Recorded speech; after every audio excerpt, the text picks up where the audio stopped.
Hi, welcome to the UK Medical Freedom Alliance. My name is Ian Humphreys, and a slightly new look for you today again.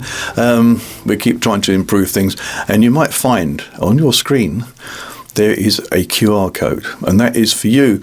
If you wish to donate to us and you wish to help us finance the campaigns, these podcasts and everything else that we're doing, it'd be really helpful. You can just put a minimum amount, but if you could do it every month, it'd be just superb. If you can do one-off, that's great too. But it'd be really, really good if you could help out. For those of you listening on audio, there'll be a new link within the audio description as well. So therefore you can click on that, and that will also take you to our donation page. Okay, on with the podcast. And today we're talking to Amanda Hunter. But first, this. The UK Medical Freedom Alliance is the UK's most recognised and respected organisation campaigning for your right to informed consent, bodily autonomy and medical choice, and supporting doctors to uphold these rights. We are the UK's voice of ethical medicine. Please visit our website at ukmedfreedom.org, where you will find full details of our open letters, our podcasts, campaigns, information and template letters.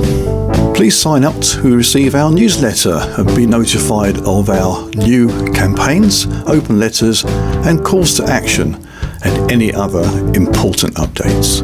Watch out for us in the media as we make our presence felt in the mainstream media and other places, especially alternative media, and also on our own podcast. So while speaking of social media, remember you can find us on Facebook and Telegram, X, formerly Twitter. From an audio perspective, you'll find us on Spotify, Apple Podcasts, or your favourite podcasting platform. And finally, on video, loud and proud on YouTube, but in particular, please go to our Rumble channel, which is the platform for free speech. Don't forget to like and subscribe wherever you go. And finally, on our website, you will be able to donate to us via donor box or buy me a coffee. Anything you can will help us greatly continue with this platform and our services. And with that, thank you very much. And now on with the podcast. This is another one of our fantastic podcasts, and I know you're going to really enjoy this one. It's also going to be a difficult one at times, I think, and one of the main reasons I'm saying that is because this is personal experience for me. We're at a situation now where on the 13th of March we're doing this recording, and it's about that time in 2020 that I wasn't allowed to see my mother in a care home. We had meetings, we were scared, we really didn't know what was going on. We had all manner of information coming in, we had care home meetings, and unfortunately we couldn't get to see our loved ones in that care home. And then in May, my mother died, and I never saw her from that March until May, until she'd been passed. So I've got personal, what do they say, skin in the game now? Yeah, I don't like that term. But basically that's it. So anyway, without further ado, I'm going to pass you over to some guests. But before I do, I just want to give a little bit of background to you. We're going to be interviewing Amanda Hunter. Now, Amanda's an English teacher and translator by profession and a social care campaigner by vocation. She lived and worked in Italy for 23 years, but was forced to return to the UK in March 2020 due to that COVID public health emergency. She's the chair of the Together Social Care Cabinet Team, co-founder of the campaign group Unlock Care Homes, which campaigned against care home and hospital visiting restrictions during lockdown, and co-founder of F.A.I.M.E, F-A.I.M.E, which is Families Against Involuntary Medical Euthanasia. Now, helping me today, and I think I really do need the help today, is our CEO. Our CEO is Liz Evans, and I'd really love to welcome both of you now to the programme. So Liz and Amanda, welcome. Thanks for coming on and chatting to us. Thank you very much for having me. Thank you. And thank you so much, Amanda, for joining us. I've been so looking forward to this conversation since I saw you speaking at a Together online call about this topic. So you know that at UK Medical Freedom Alliance, we're absolutely passionate about upholding medical ethics. So that's informed consent, bodily autonomy, medical choice, and the doctor's duty to first do no harm. And so over the last 3.5 years since we came into existence, we've been speaking out whenever we see violations of these fundamental ethical principles, which obviously they're essential to protect vulnerable patients from abuse from healthcare professionals. And I think the issues, Amanda, that you've been campaigning and advocating on all concern unethical policies and practices, and also have highlighted the appalling suffering and harm that results when human rights and medical ethics are sidelined or disregarded. So I wanted to start with the care home restrictions. UKMFA were actively involved in campaigning against the cruel and barbaric care home restrictions during 2020 into 2021, because this was so obviously causing great psychological and physical harm, both to the care home patients and their families. So I just wondered if you could tell us a bit about your Unlock Care Homes campaign, that in the middle of all this lockdown and your restrictions that you set up, and what you managed to achieve with this campaign.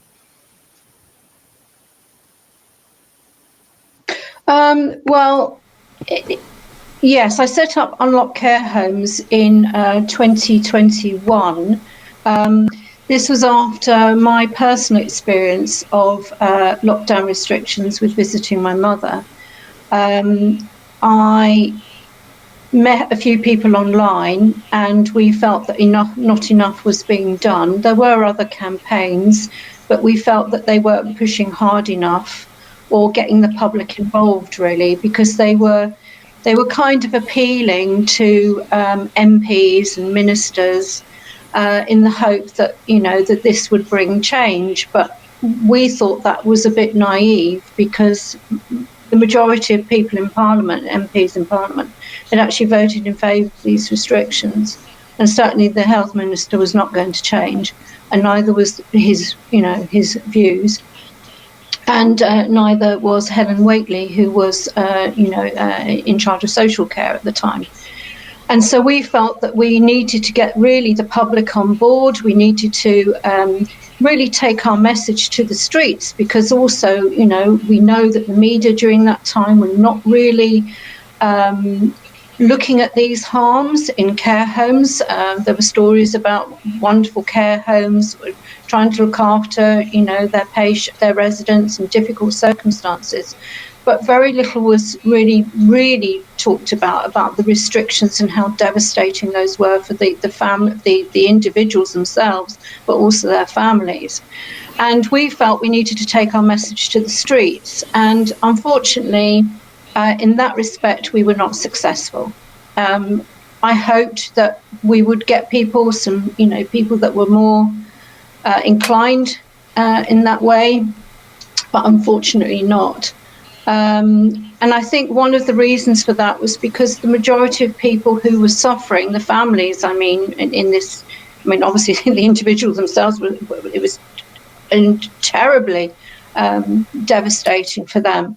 But the families who were on the outside, peering through windows or pods, trying to have some kind of communication with their loved ones, the majority of them were, elderly themselves, in their 50s, 60s, perhaps, and people who were not, not really experienced in campaigning, or certainly wouldn't be going on the street and demanding, change. So I think it was very difficult because of the experience and age of a lot of the people who were impacted, families that were impacted, So, the restrictions were appalling. The idea that you could lock people up and deny them love and care of their families at a time, if we think about how many people in care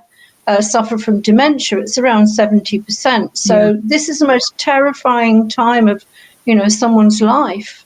They need their families, they need their support, and their families were stuck on the outside, unable to get in. and, the residents and patients in nursing homes and also hospitals, because although we campaign mainly about care home residents, obviously there were people in hospitals too. Yeah. And of course you had other campaigns like John's campaign, who were campaigning for people in hospitals. But we just felt that, not enough really was being done. And so we tried to set out to change that. But we were successful in the sense that we were able to get, some people together. We got some articles in the newspapers. We had a couple in the Mail. We raised public awareness, but unfortunately not the kind of pressure that we hoped to bring to bear. And I think the Rights for Residents was successful in influencing the guidance, more in favour of people in care homes, but still the restrictions were too great. And the idea, as I said before, the idea that you could lock people away and this would not have an impact on their health and well-being and their longevity was just crazy. I mean, so many warnings coming from, the scientific community, the health community, mental health services, but nobody listened. Yeah, I mean, Sorry, I was going to say, I remember seeing some photographs at the time that people were sharing on social media of how their loved ones had aged, just over 2 or 3 months. And it was heartbreaking. The pictures were like seeing somebody from a famine or a concentration camp. It was. Well, absolutely. I mean, I have pictures of my mother and she lost over half her body weight. She went from a size 16, size 14 in January 2020 to size 6 in 2021. Wow. She was a skeleton. And, I was going to say, obviously what we saw then was these extraordinary precedents and very cruel, barbaric policies being brought into place regarding locking people down, barring visitors. And this would have left residents and patients highly vulnerable to neglect and abuse because what I was very aware of, there was nobody then to scrutinise what was going on inside these facilities, to advocate for the patients or residents' needs. There was no accountability for staff, and there was no oversight of any policies that were being implemented. And I just wonder how you feel, after what's happened and obviously after all your campaigning, are you concerned this could happen again in a future health emergency? And is there anything that we've managed to achieve over the last 4 years or any new legislation that could protect patients and family or to stop this happening again? Yeah, well, I'm sad to say that unfortunately, despite the fact that we are no longer in a pandemic, or public health emergency, as defined by our government. Although we're not in a pandemic anymore, the restrictions continue, and those precedents set. Care home providers were given powers that they should never been given, because without the families there to oversee what was happening, the care providers could just let people get on behind closed doors. We know that, medics weren't going in. The residents were relying on care staff to triage for medical care. The doctors weren't going in, but even to get, prescription or whatever, it was very, very difficult.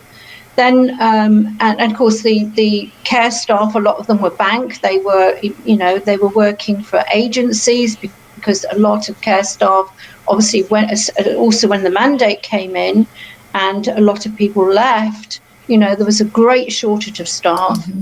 And so obviously standards slipped, more than slipped. I'd say they plummeted. And the impact on the residents was catastrophic. And also on the families themselves who, to this day, like myself, still suffer from the trauma of that experience. Yeah. And there must be such immense guilt at feeling you couldn't help your loved one when they were most in need. Yes, and, I threatened to go to the care home and take my mum out. I was told I'd be arrested. And we know that some people were arrested. Leandra Ashton from the People's Care Watchdog, her mother was arrested for taking out her grandmother. And have you heard any reports of care homes like implementing this now for flu and other things? Because absolutely, but also hospitals. In a care home, and I've noticed staff appearing, with masks, and there's just various, there's definitely more of a sensitivity to any sort of respiratory illness and a tendency to be draconian and implement rules. Yeah, absolutely. But there are homes closing for the snuffles.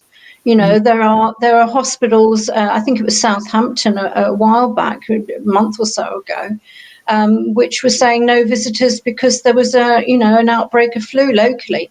This is just ridiculous. And and the thing is, as I said, these restrictions, the precedents that were set, gave care providers and hospitals powers to determine who comes in and when, and they have been very reluctant to give up those powers. And as soon as a family member complains about anything, then restrictions are imposed. So nothing to do with a virus, nothing to do with the flu. You complain about the poor quality of care, which again, as I say, has plummeted. Even though we're not in a pandemic, we are short of about 150,000 care staff. We do not have enough care staff, and standards have plummeted. Absolutely. So the red line was crossed, and now it's being used in a punitive way, and sort of moved this sort of power imbalance further towards the management of care homes who are acting in a quite authoritarian way. Yes, and I think relying on the CQC to regulate is as families know. They are very, very reluctant to investigate individual cases. In fact, they say they don't investigate individual cases. Mm-hmm. And because of, we know that the state does not want to take social care back under its wing again. Mm. So the CQC, having outsourced social care to the private sector, this means that if the private sector decides, right, we've had enough, they'll be off, and the CQC, the state will be left with a situation where they will be forced to take social care back under their wing. So what does the CQC do? It turns a blind eye. Occasionally, finding some care home, does not meet the standards. But families will say to you, that the grading that is given by the CQC is just totally unrealistic. Yeah. So we know that the care homes are failing, mm-hmm. but the CQC is not regulating to make sure that those who are failing are brought to heel. So you then got involved in Together, and you're in their social care cabinet, and I understand you're doing a few sort of campaigns on this sort of issue and other issues. So tell us a bit about that, because that's a very exciting initiative. Right. Well, Together Social Care, I got involved with Together Social Care in 2022. This was shortly after, 2023, last year. My mother died in 2022, November, and I was contacted by Together in the new year, and they asked me if I would set up the social care cabinet, because Together set up a number of cabinets which, mirror the departments of government. So we have economy, health, social care, environment, etc. And they asked me if I would head the social care team. And so that's what I did. And we have a number of campaigns. And coming back to the point on restrictions, we have a campaign we want to have there to be legislation so that the restrictions that were brought in during the pandemic were not repeated in another health emergency. And I remember I said that the restrictions are still ongoing, but in a different vein, but obviously to a lesser extent than during the pandemic. People are not seeing people behind windows anymore, but there are still restrictions and restrictive practices. Mm-hmm. But, in terms of another health emergency, there is a proposed law by a campaign group called Rights of Residents, or now they're called Care Rights UK, and which is called Gloria's Law. Now, we support the need and call for new legislation to protect residents and patients in hospitals, but we do not support Gloria's law, because Gloria's law, like Anne's law in Scotland, which is the Scottish proposal, is premised on a minimum of one caregiver.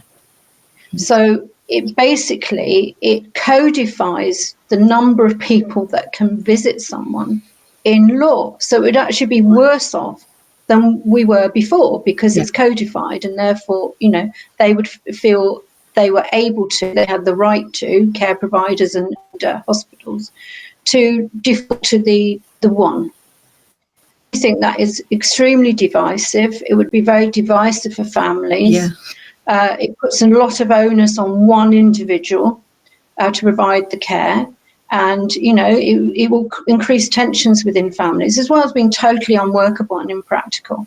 But then we have the freedoms and rights issue. I mean, it's not for the state to decide who visits, a resident in a care home. Yeah. And I think there needs to be far more democratic oversight. If somebody in a care home decides, I want to take the risk, as many did during the pandemic, said, I'd rather take the risk of a virus and see my family and have a family life than, I'd rather take that risk than not see them. But also, but they were, with blanket policies. Yeah, sorry. I was saying it's unthinkably cruel to say a mother of 4 children in a care home that she's only allowed to see one of those. Yeah. Possibly for the rest of her life. I mean, or her spouse. I mean, it could be her husband. Yeah. It's so inhumane.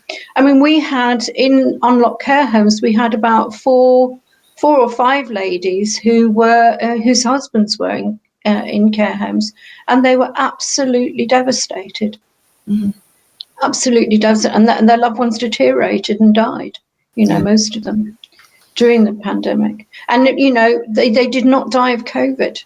They died of neglect. Yeah, and I think, moving on to another big elephant in the room that's been happening around this lack of oversight is this devastating impact of the unethical end-of-life pathways, which have been going on in parallel with the lack of access to visitors.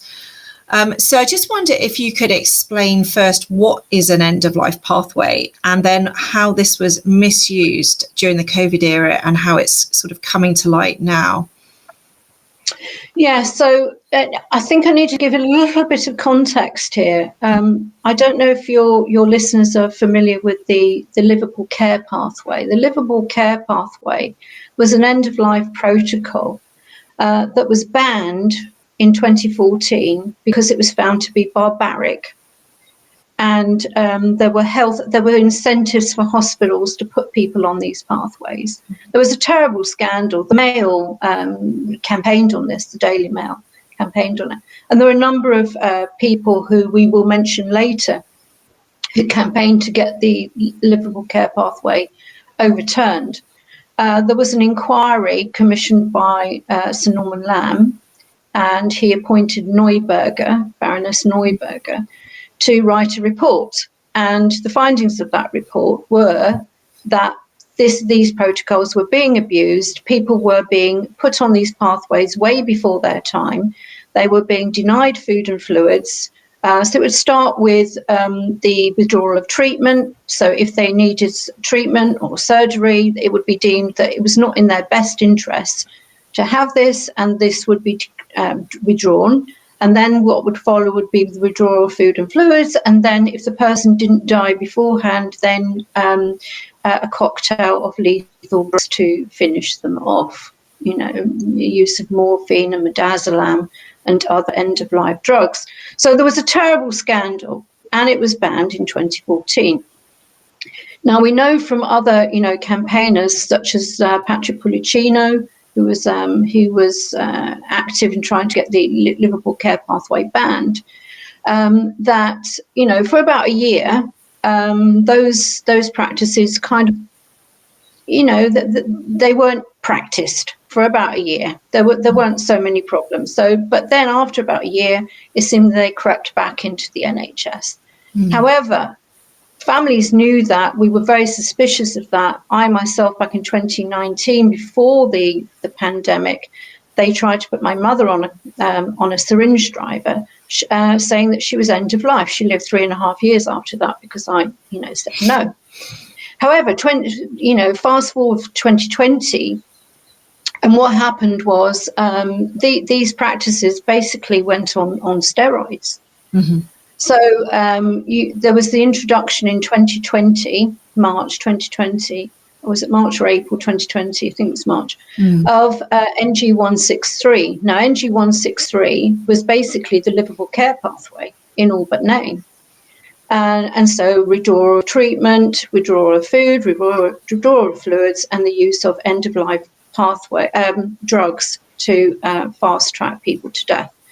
So it was a terrible, terrible scandal. But the thing is, it's continuing now, as we will talk about later, But NG163, one of the problems with that, and this is something that Sam Ahmadzai, who contributed to the report When End-of-Life Care Goes Wrong last year, as he said, he was one of the physicians that wrote to the BMJ, the British Medical Journal, to express the criticism of NG163 because it recommended dosages of the drugs.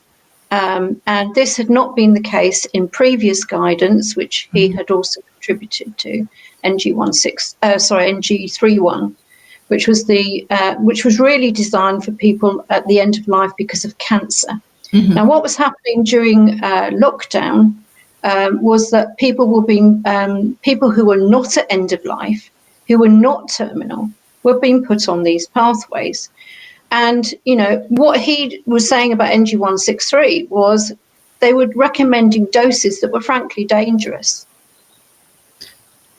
And 11 physicians wrote to the BMJ an open letter saying that they strongly advised a review of this. It was not reviewed until NG191 came in a year later. That removed the actual dosages of the drugs, but still recommended them. And the problem was these drugs that were recommended, midazolam and morphine, together are not really recommended, especially with people with respiratory illness and people who are elderly. Mm-hmm. And yet and in the guidance it was saying, do not worry, do not be concerned that this could, depress respiration.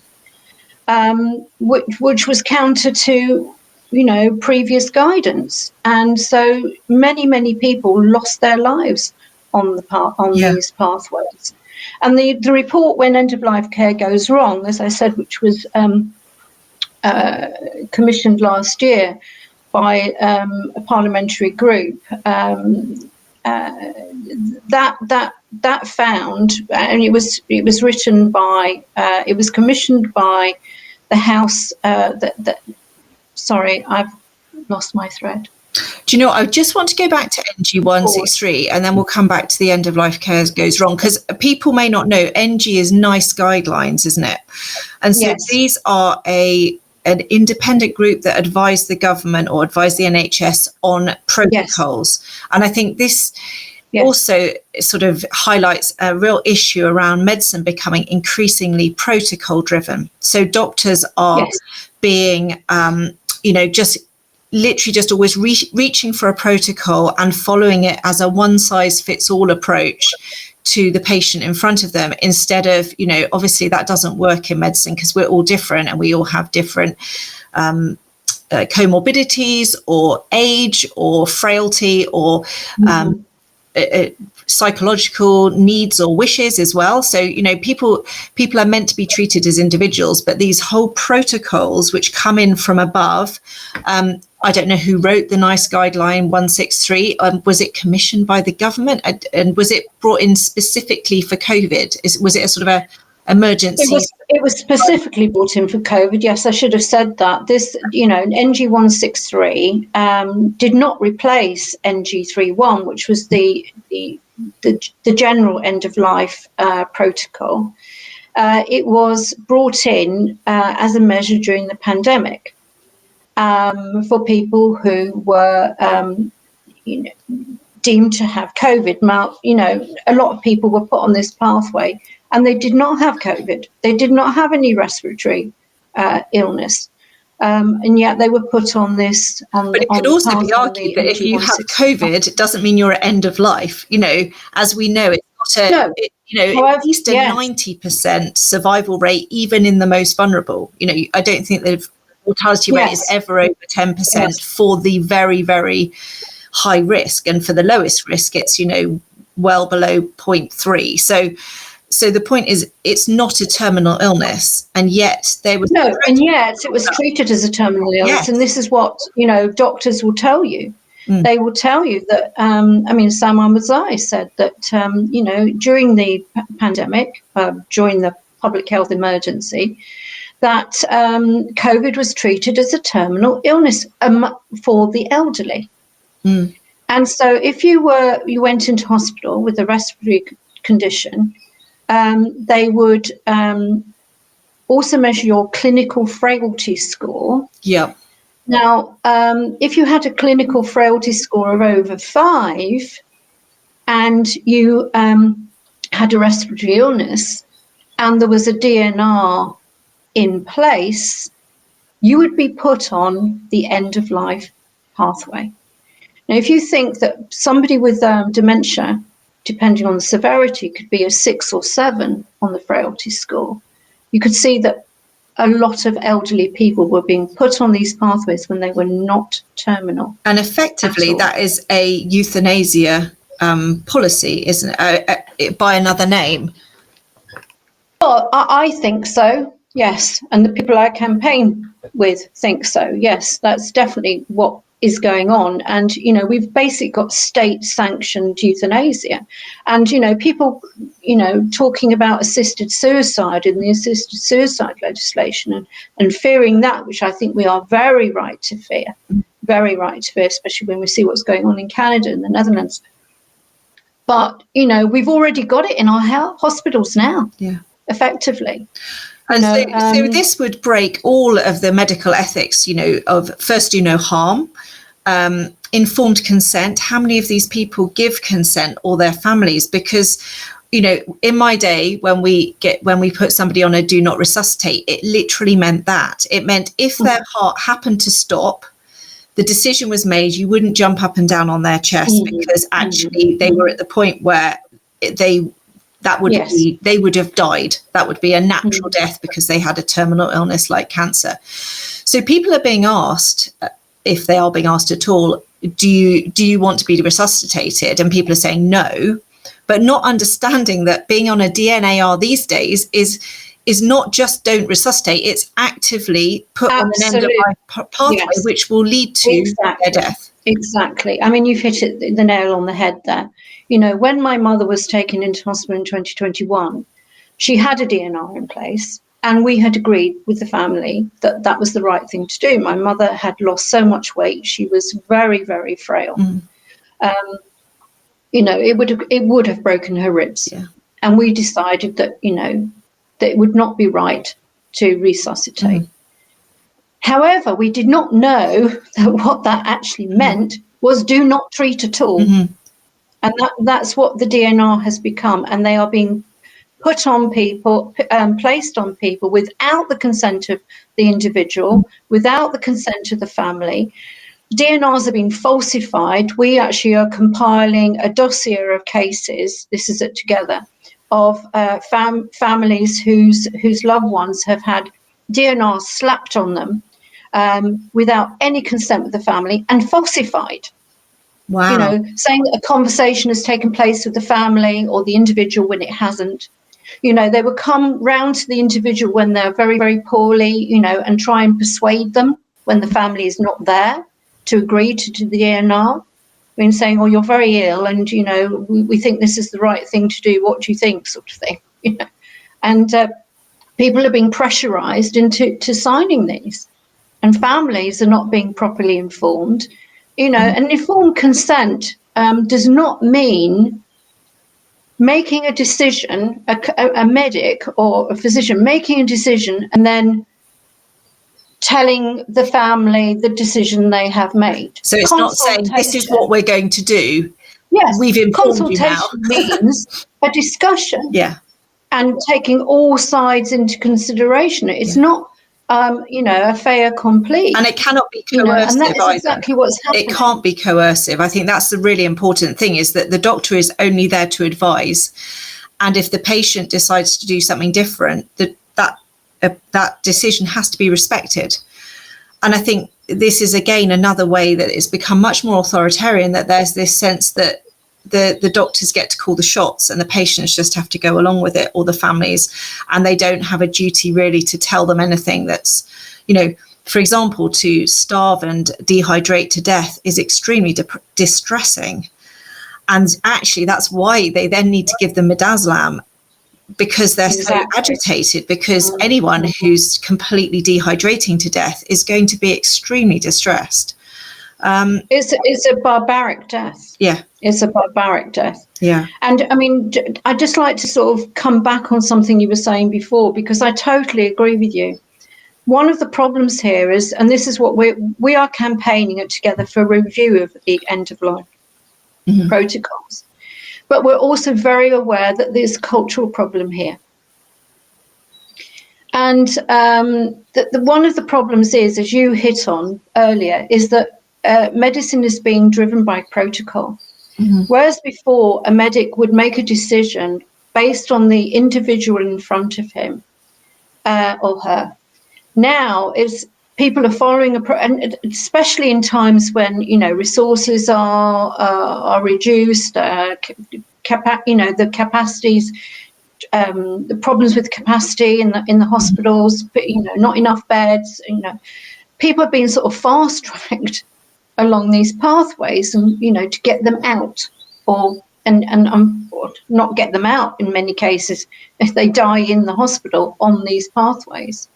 And that they are using protocol as prescription, not guidance. Prescription. Yes. And this is the problem. And so effectively, and we've become very much a culture, I think, in social care and health.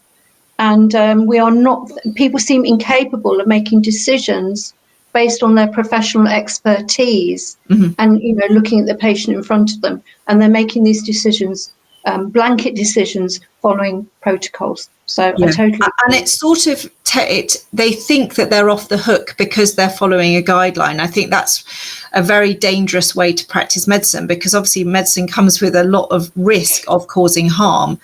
But if the doctor no longer trusts his own professional judgment, but is simply deferring that to an unknown authority who's written a pathway, because any sensible, well-trained medic would know that why would you give midazolam or morphine to somebody who's struggling to breathe? I mean, that's just kind of medicine, basic medicine. And yet you have the reassurance, but it's in a protocol. And so the protocol must be right, and I don't need to worry about that because somebody else is taking responsibility. And I think that is a really, really dangerous path for medicine. But I also think that's coming from management, isn't it? And I think this is something that came up in, I don't know if people have seen the drama Breathtaking, but in that drama, there was a tension between the medical staff on the floor and management who are imposing the guidance that has been put together by the Department of Health and Social Care. And, and they're being told, this is the guidance, you must follow it. You must follow it. You must follow the guidance. If you don't, so where does that leave the medic? Well, it leaves them basically just being an agent of the state, effectively. Well, yes, absolutely. Absolutely. And, there are more and more and more of these cases. And despite the fact that we are not in a public health emergency, we are very, very concerned about the increase in the use of these protocols and people being fast-tracked to their death. I mean, there was the case of the lady. Can I talk about that? Oh yes, I was going to ask you. But I knew that there was a really worrying case recently, which has gone to court, and who upheld the right of the clinicians to effectively euthanize her. So do you want to tell us a bit more about that? Because I know you were quite involved in that case. Yes, I mean, the case came to our attention in just before our event, actually, in January, on January the 17th, when we looked into excess deaths and in particular into these end-of-life care pathways. And it was a family, it was a friend of one of the team, in fact, and they came to us and needing advice because in December their mother had been food had been withdrawn, nutrition had been withdrawn from the mother, and the family did not agree, and because they didn't agree, this should have gone to the Court of Protection. And the family came to us in early January, and we said, well, this needs to go to the Court of Protection. So they asked the hospital. The hospital refused. And so the family was then left to go to the Court of Protection themselves without any legal representation to fight for their mother. Now, the mother had suffered from strokes. She had been treated for the strokes. She had come off the ventilator. The family believed that the hospital thought that she wouldn't survive, that once they unplugged the ventilator, that she would die. She didn't. She was breathing independently. They then refused to replace the NG feeding tube that she had been given because there was some blockage, and they refused to try again. At the family's insistence, they did try again and failed. And at that point, the family said, well, there are alternative methods, please use these. Mm-hmm. And the hospital refused. And so in the end, the family, as I said, went to the Court of Protection, and instead of and asking for nutrition to be reinstated, mm-hmm. and instead of the court agreeing to that, they not only said that nutrition should not be given, but that she should be dehydrated, that she should not be offered any fluids. Wow. So this lady, on day 42 of her imposed starvation, the family went to the court. She died on day 53. So she had 42 days of starvation and then 11 days of continued starvation and dehydration. The fact that, that this lady was still fighting in mid-January should have been a red flag, and they should have stopped. But basically, they had decided that this lady's life was no longer worth sustaining. Yeah. And they had made that decision. They were not honest with the family at all. Mm-hmm. But they did say, when the family tried to get them to reinstate the feeding, they said, we've made a clinical decision not to do this, and it's not appropriate for you to be involved in this decision. Now, wow. the NHS constitution clearly says mm-hmm. that families should be involved in end-of-life care decisions, and yet and treatment decisions. And basically, the medics were saying, no, we decide here.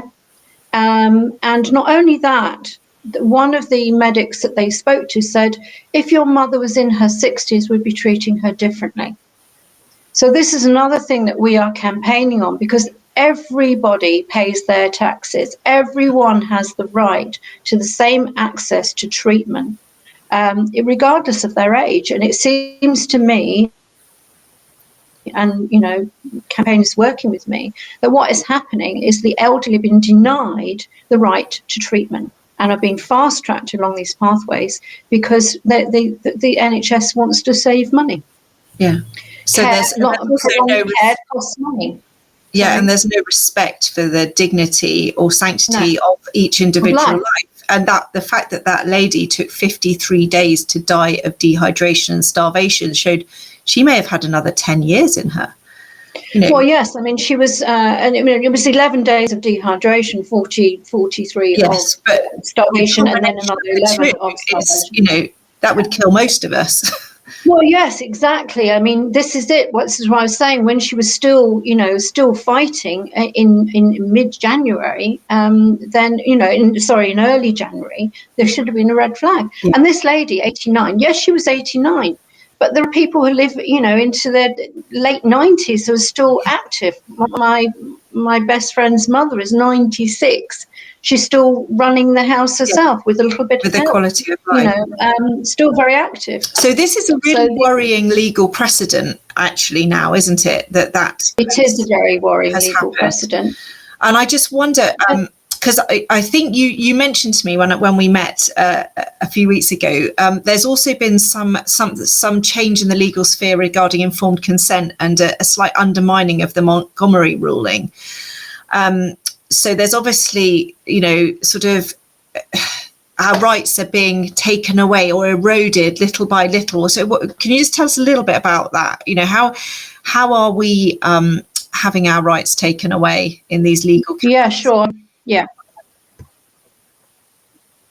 Yeah, I think the thing is with Montgomery, it put the decision making, firmly, more firmly in the hands of the patient and the family, whereas the new ruling, which was last year, seems to reverse that and take a very paternalistic view.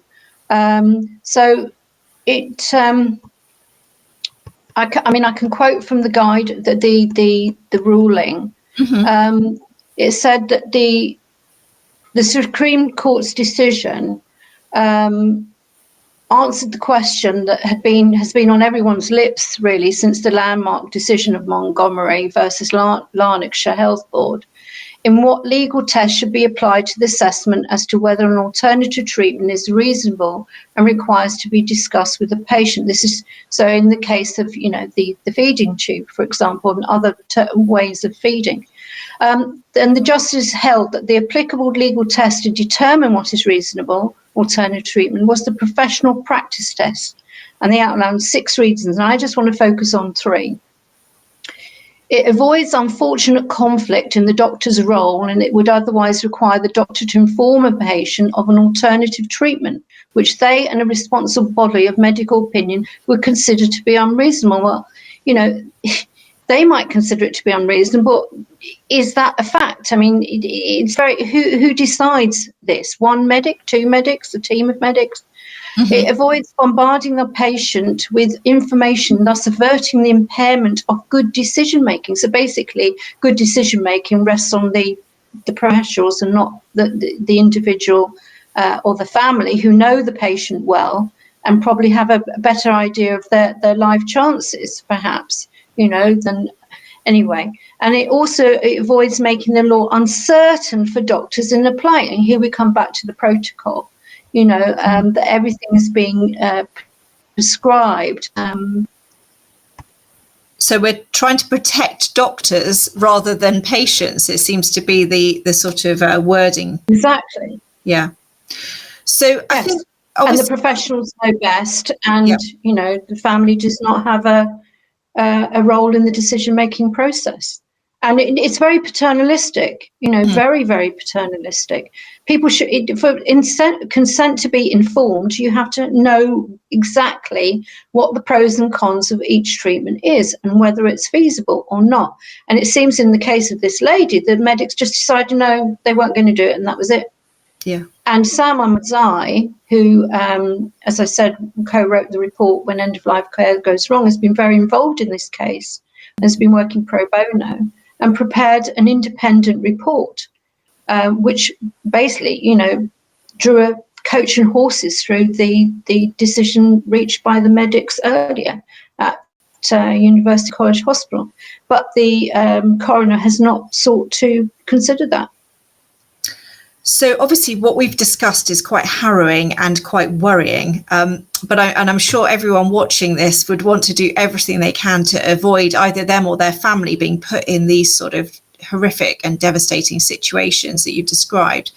So I think in the last couple of minutes, maybe we could talk about what advice you would have about what people can do to best safeguard their own human rights and bodily autonomy and those of their loved ones if they're admitted to hospital. So is there any value, for example, in writing living wills or getting lasting powers of attorney in place in advance?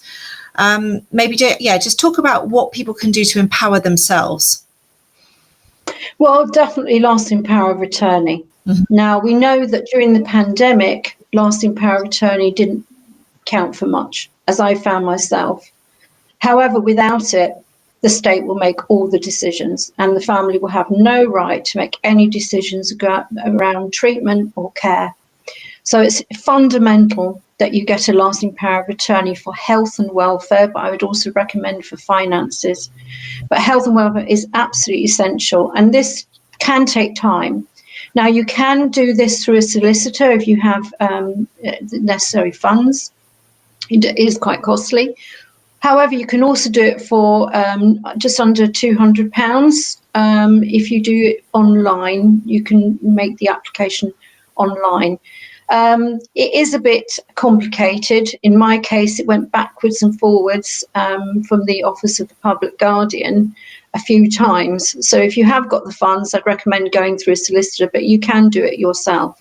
And as I say, it's fundamental. Living wills, absolutely. Also advanced decision making.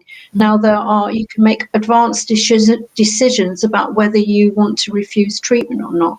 You cannot insist on a treatment, unfortunately, but you can say that you do not want a certain treatment to be used. So, for example, in this case of the family, the Hindu lady we've just been speaking about, the family said categorically that they did not want the use of midazolam and morphine. Mm-hmm. Okay. So that is something you can. We are actually in the middle at the moment the Together Social Care end-of-life team, because there are a number of teams, and we didn't mention all the campaigns, but we also have a campaign on adult social care, mm-hmm. and as I said, on visiting restrictions. But the end-of-life campaign is actually drawing up a guidance for families. And the other thing that we would recommend is seriously considering whether to have a DNR. Now, if you feel that your loved one would suffer immeasurably were they, this to be attempted, I can see why people would want that in place. However, these decisions can be reviewed. Mm-hmm. So I would say do not have a DNR. If it comes to the point where you feel that, yes, a DNR is necessary, then go down that route. Do not have it in place. So, for example, when my mother had a DNR on her, and as I said, I got that removed despite the fact that we thought originally that it was the right. I got that removed and used the respect form and made that very detailed. Unfortunately, the respect form is not a legal document. It's a recommendation, but they don't have to follow it. Whereas advanced decision making, they do. Okay. I mean, this is amazing advice. So it's really helpful for people to know that there are various different sort of forms. And I'm also thinking this isn't just something you're going to want to do for your elderly relatives, is it? It's going to be for yourself, for your children, because anyone can get into an accident. Yes, at any time. You don't know what's going to happen. Somebody could have a stroke, they could lose capacity. Somebody could get early onset dementia, lose their capacity. It's essential that you have these in place. I'm in discussions now of having my own one because you just do not know what's down the line, and you need to be prepared. Brilliant. Thank you so much. Ian, did you want to ask anything before we wrap up? Just a couple of things to clarify. That's all. I mean, as I said at the beginning, it's very personal to me too. So I've been through this whole journey, and all the things you've discussed, actually, I've experienced myself, and we're coming up to the anniversary of that now, and so it's also very pertinent. Going back to the end of life stuff and the midazolam and morphine. Was there ever anything that came across your bowels that said that maybe that was hidden from the families?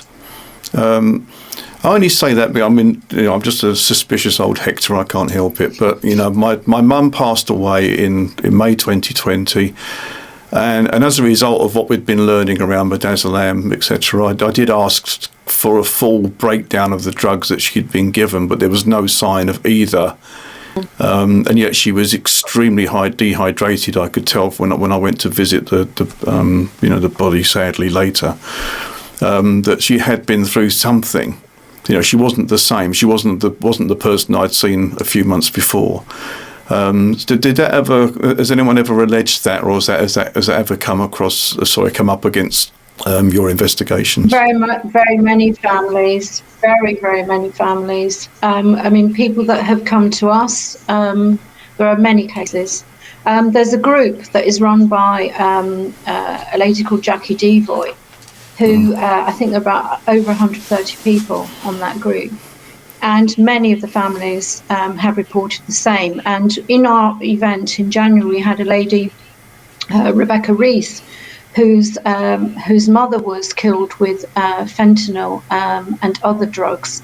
And they did not appear on any of the medical records. She needed a toxicology report to reveal that.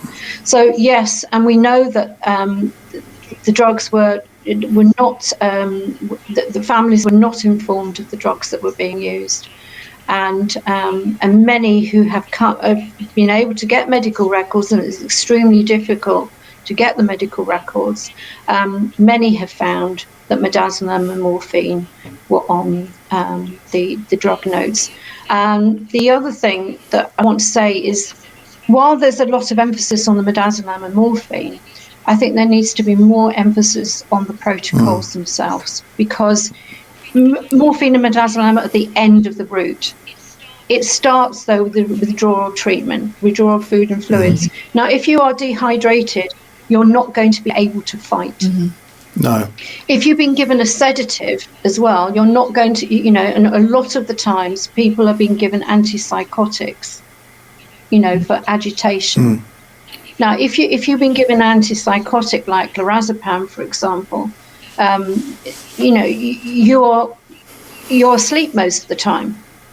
You're not going to be able to eat and drink. You're not going to want to eat and drink, and therefore, you just deteriorate, and you stop eating and you stop drinking. But it's not because you have decided you don't want to eat and drink anymore. And that's what often the care home or the hospital will say, oh, your loved one doesn't want to eat or drink anymore. And the fact was they were so comatose that they couldn't. Yeah, so it's a vicious circle, effectively, that they get put into, and then it just deteriorates. But under lockdown restrictions, if you can't access your family anyway, you can't access your loved ones, you don't even know that they're in that situation. All I got was a... No, and that's, and we have reports from care, Compassion in Care, which is run by Eileen Sharber Charity, a whistleblowing charity. They have reports from care workers that antipsychotics like lorazepam, etc., have been giving out like Smarties during the lockdown. Because obviously, if you've got dementia, and as I said, 70% of residents in care homes have got some form of dementia. People with dementia wander. They wander around, and so to keep them in their rooms, they sedated them, and of course then they became weak, not able to eat and drink, and their health deteriorated, and they died quite rapidly. Well, also, if they're kept in their rooms and they don't have interaction with the other residents that they had before, and they had a reason to get up in the morning, if you like, then very, very quickly that goes downhill too, doesn't it? Well, absolutely, because, they lost their will to live. We need human contact. We are human beings. Yeah. We need human touch. We need human interaction. We need human engagement. We need stimulus. And these people were not getting any of that. If I look at my mother, she was probably seen 4 or 5 times during the day, sometimes for meals and for moving and handling, probably more than that. But the thing is, these would have been 15-minute tasks. Yeah. She wasn't getting any stimulus. Nobody was sitting and reading to her. Nobody was talking to her. My mother said at the end, in the care home, which was not the end for her, because I got her home eventually, fortunately, through the Court of Protection. But when she was in the care home, she said, there is nothing, there is nobody. Yeah, and the people that they were seeing were masked. And she'd say, where are the people? Where are the people? Yeah. But say even the human interaction they had, those people were masked. So it wasn't. So they only just about saw their eyes anyway. There's just one more thing, just very quickly, if you don't mind, just on the power of attorney, because I think this is really important, because we nearly stumbled over this one. There was already a power of attorney in place when I started to care for my parents. However, once I went through it, I realised it was only if they lost mental capacity. It had nothing. I couldn't invoke it unless they were mentally unable to make their decisions. Yes. But they became physically unable to. They couldn't sign a check, which they used to do. They couldn't press a button on a phone to get into their banking or on a computer. They lost the ability physically to do that before they lost their mental capacity.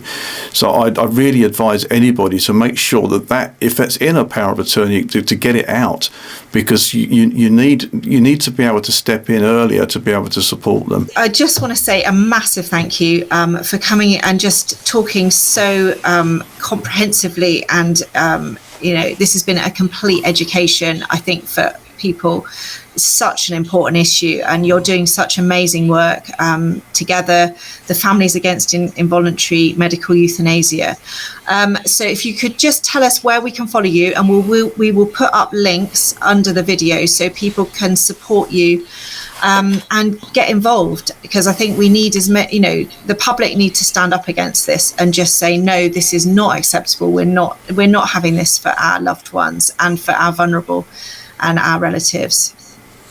I totally agree, and I would say to people who think that this isn't going to happen to them, or it's only for the elderly, that they're very wrong. And it's very, very important as a society that we fight back against this. And without the public demanding change, there will be no change. And I think in the year of an election, whenever that's going to be, we need to make this one of the key issues around health and social care, but particularly around what's happening in our hospitals with the elderly, because it's unacceptable that they are being treated in this way. So absolutely, we need the public behind us, absolutely. So you can follow the Together Declaration on Twitter and on Facebook. We also have a website.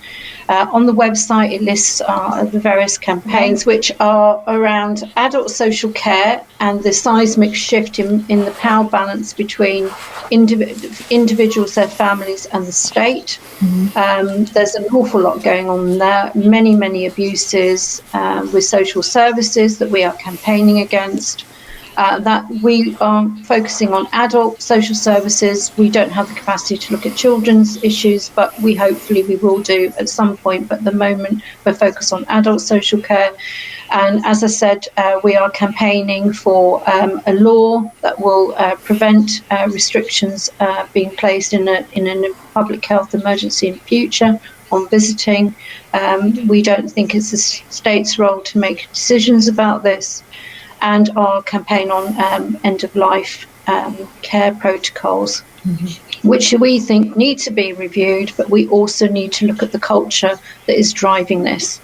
And then on Twitter, you can follow me at Amanda Hunter, Amanda M. Hunter, and F.A.I.M.E, Families Against Involuntary Medical Euthanasia, at EOL Watch. And also, as I say, Together is also on Twitter. And you can also follow Unlock Care Homes at Care Unlock. Brilliant. Thank you so much. I really encourage everyone just to get involved and help bring an end to this unethical state of affairs. Thank you very much. Hear. Thank you. Right. Bye. Thanks so much. Catch you again. Thank you.